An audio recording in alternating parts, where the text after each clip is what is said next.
Ya sea que creas en la brujería o no, te invito a sumergirte en este relato basado en hechos reales. Nuestra protagonista, una mujer de ciencia, se ve envuelta en una serie de sucesos inexplicables que desafían su escepticismo. Escucha la historia hasta el final y si es de tu agrado, suscríbete para que no te pierdas ninguno de mis relatos. Sin más preámbulo, vivamos juntos con el miedo.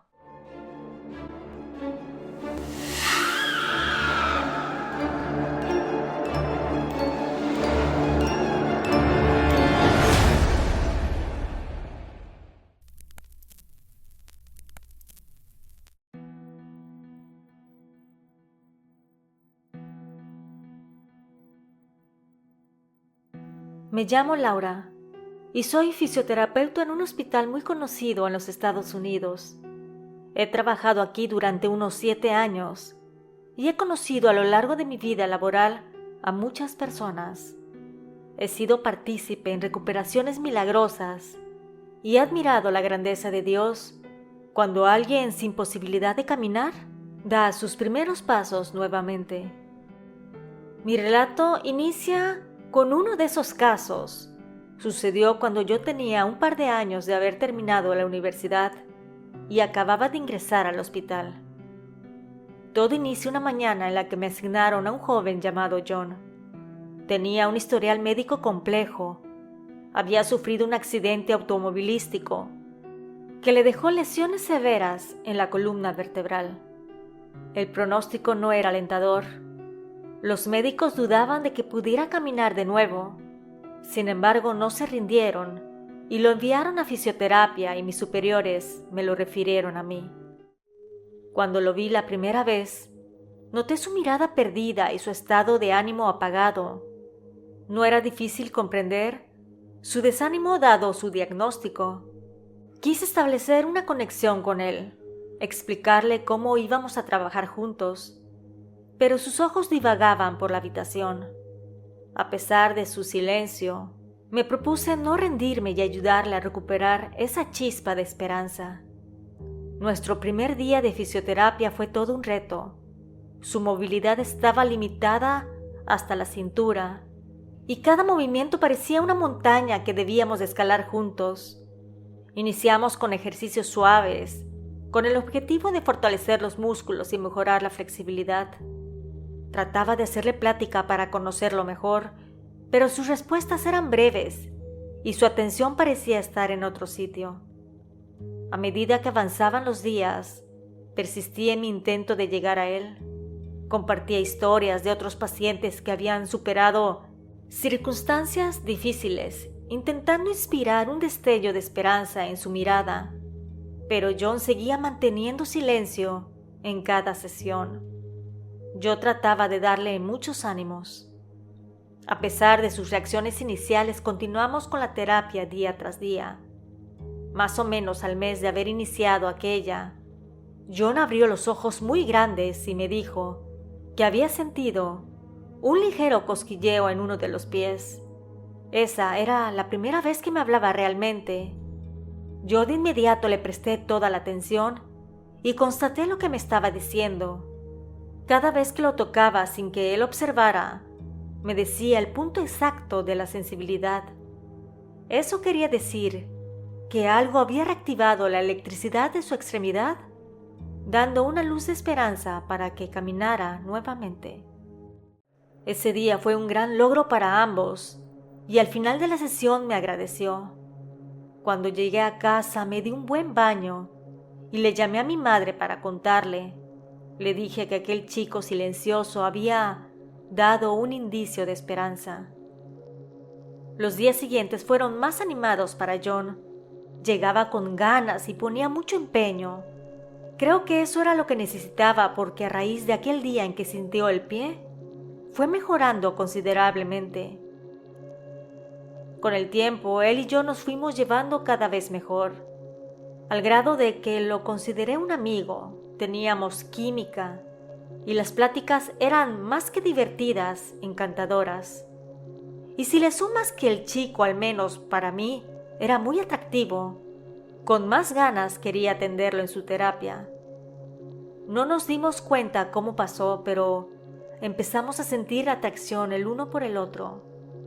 Yo nunca di pie a nada a pesar de que no tenía alguna relación amorosa en ese momento, y John siempre fue un caballero. A veces cuando me acostaba a dormir pensaba el por qué si sentíamos algo, él no daba el primer paso. Pero esta pregunta sería contestada en menos de lo que me imaginé.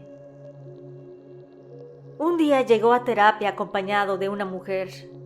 Ella era muy bonita, pero tenía unos aires de grandeza. Llegó como dando órdenes. John me la presentó. Su nombre era Karen. Esa sesión se me hizo muy difícil. Primero porque sentí que hasta cierto punto tenía un poco de celos, cabe aclarar.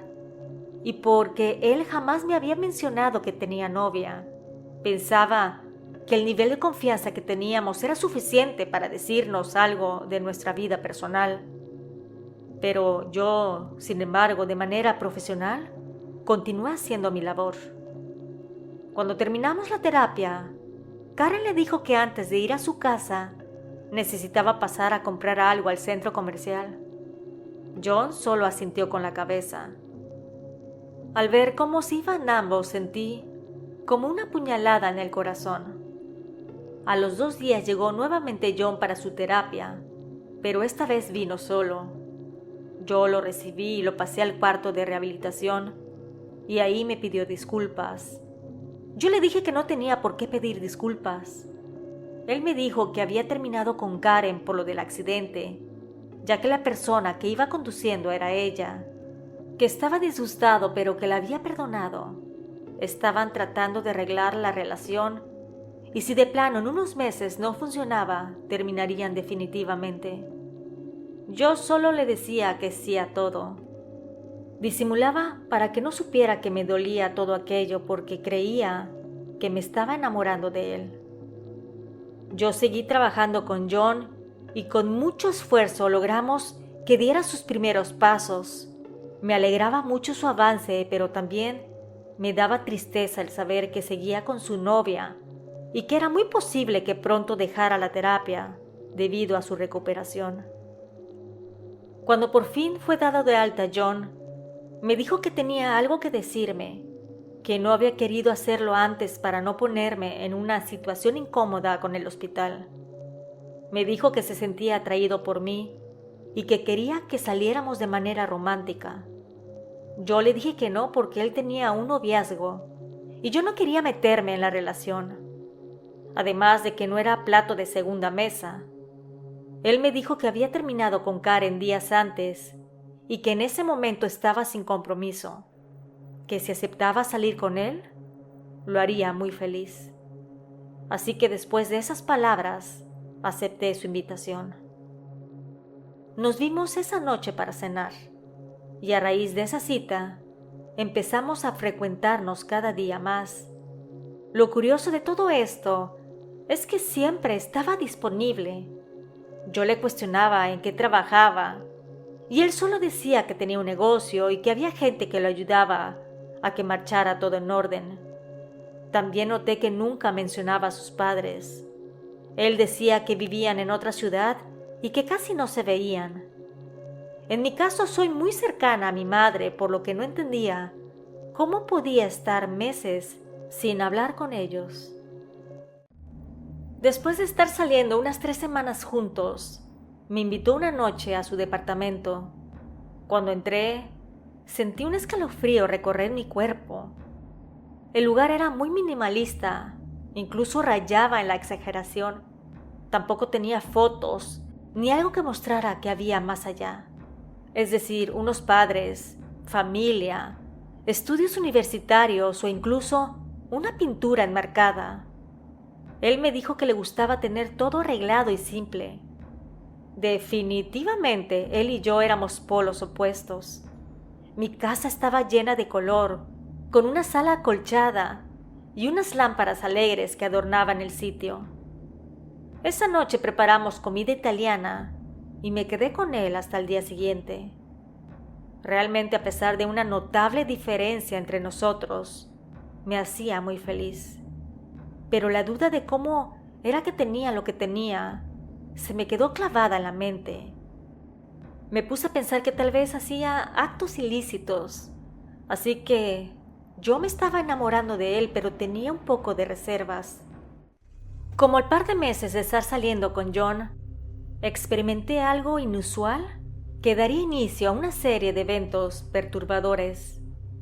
Al salir de mi trabajo por la noche, tuve la sensación de que alguien me seguía.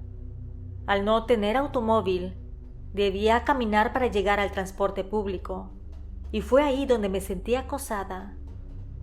Al notar la presunta sombra, apresuré el paso hasta llegar a la esquina donde el autobús pararía. Afortunadamente habían varias personas esperando, ya que el transporte estaba próximo a llegar. Al pararme junto a un señor, volví rápidamente la cabeza para ver si veía a la persona que me estaba pisando los talones, pero no pude ver a nadie. Aunque me sentí aliviada al estar rodeada de varias personas, mi corazón seguía latiendo con fuerza. A partir de esa noche empecé a tener pesadillas recurrentes y un malestar general que no podía explicar. A medida que pasaba el tiempo, los problemas en mi vida cotidiana se multiplicaron. En el trabajo, no con los pacientes, sino con mis compañeras, surgieron dificultades. Al intentar entablar conversaciones, notaba un comportamiento extraño por parte de ellas. Se volvían despectivas y distantes, creando un ambiente incómodo y hostil. También en mi departamento comencé a notar sombras y en ocasiones sentí una presencia inexplicable a mi alrededor. Yo vivía completamente sola, es decir, no tenía ni una mascota que me acompañara, así que era imposible que me sintiera vigilada. Sin embargo, así me sentía. Trataba de racionalizar estas experiencias, pero la ansiedad y el temor empezaron a afectar mi vida diaria y, en particular, mi rendimiento en el trabajo. En medio de este caos, mi relación con John también se vio afectada. Los pleitos se volvieron más frecuentes, alimentados por mi creciente paranoia y delirio de persecución. Comencé a cuestionar sus intenciones. Le decía que tenía el sentimiento que me ocultaba la verdadera procedencia de su dinero. Es decir, le decía que creía que era un delincuente y que eso no me agradaba en absoluto. Él me pedía que confiara en su palabra, que pronto me diría la verdad, solo que no estaba listo. Yo me sentía desesperada, no sabía qué creer.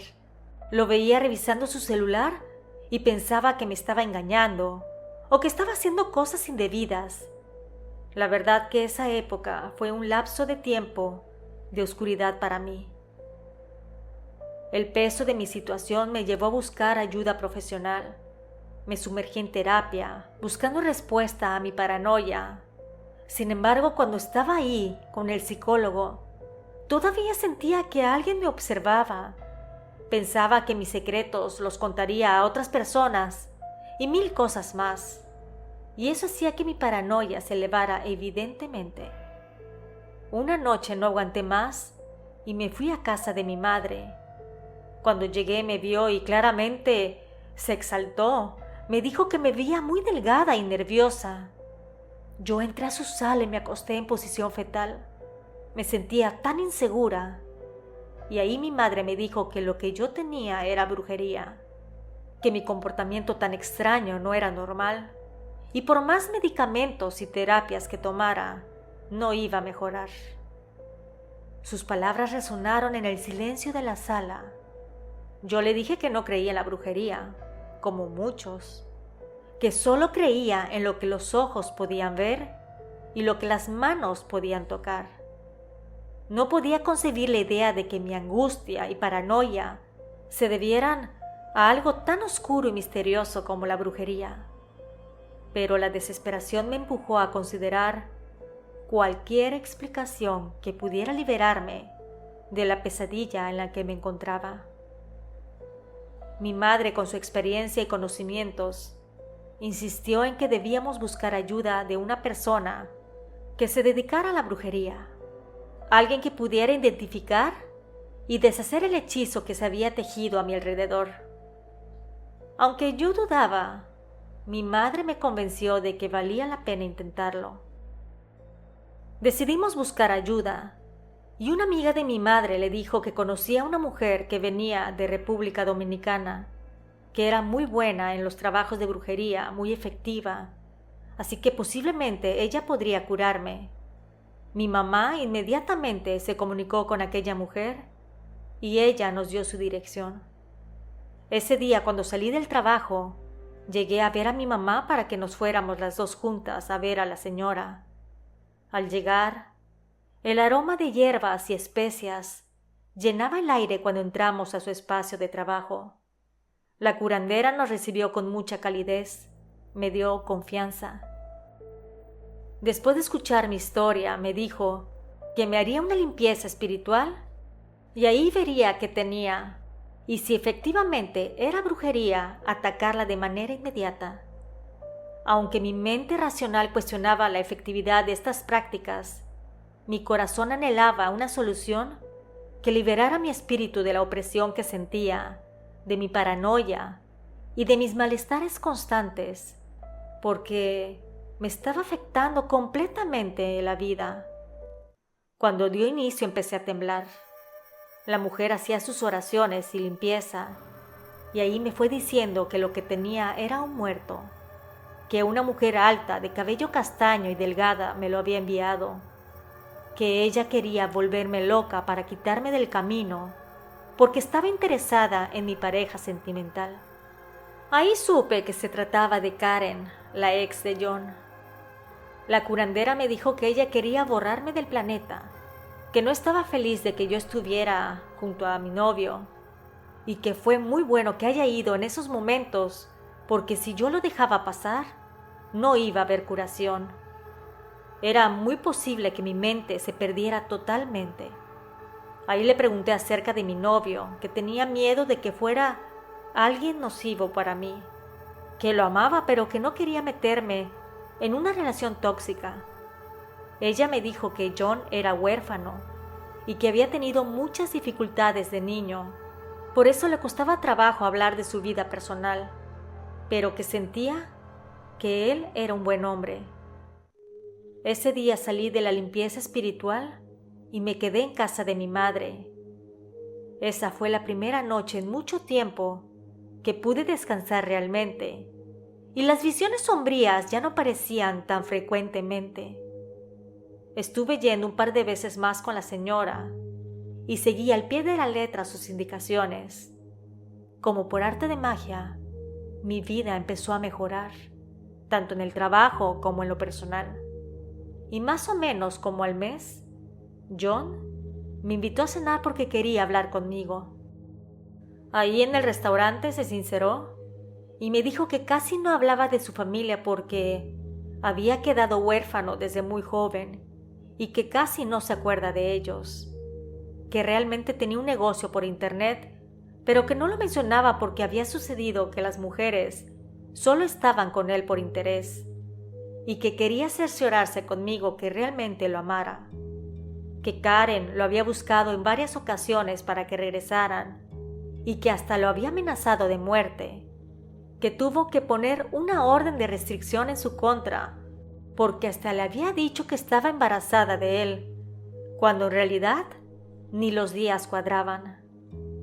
Ahí me sacó su celular y me mostró evidencias fidedignas de su vida y de cómo obtenía el dinero de manera honrada para vivir. Yo me sentí muy feliz cuando escuché lo que me decía, y más cuando me mostró las pruebas. También me dijo que estaba muy feliz con nuestra relación y que quería dar el siguiente paso, vivir juntos para conocernos mejor. Yo le dije que si no le dio miedo mi etapa de paranoia, porque claro, nunca le dije que fui a ver a la curandera y que me dijo que su exnovia me había mandado un muerto para volverme loca. Bueno, no se lo dije en ese momento, sino años más tarde.